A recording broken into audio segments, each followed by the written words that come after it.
Why do people steal? Well, this is a question that has come up quite a few times recently in the University of Getúlio Vargas, FGV, amid several burglary cases at the sweets table on the students' lounge on the first floor. So why do people steal? Firstly, we need to get a grasp of the philosophical concepts behind this, since according to Socrates, nobody in their right minds commits an act of evil, showing that the thief convinces himself that he has the right to claim the object of his desire, that he needs it more than others, the sweets in this case.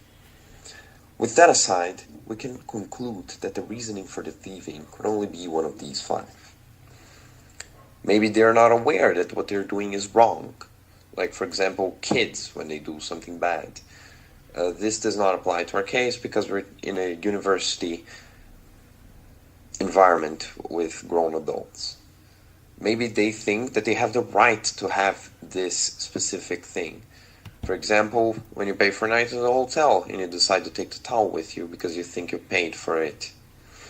This might be the case with our little thief.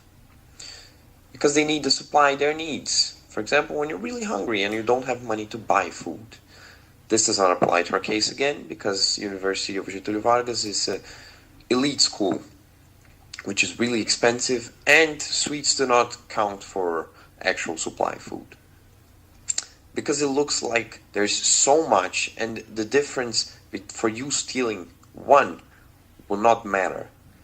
This is probably one of the biggest ones.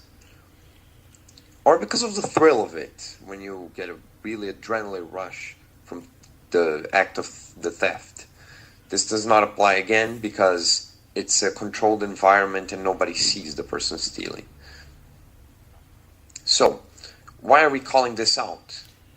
Well, the sweets are really important for some students. They are all manufactured by the students and they sell it to the other students.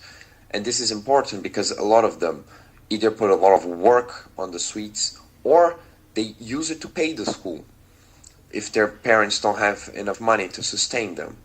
And while one or two sweets of R$2 would not matter, the amount that actually got stolen recently actually does matter. And it has been a really big problem for the people who make the sweets.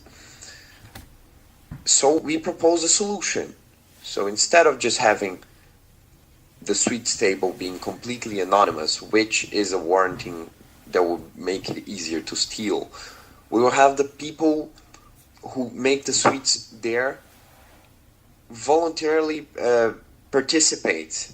And when they are there, they do not impose the price. They say, you can choose the price as long as you hear my story.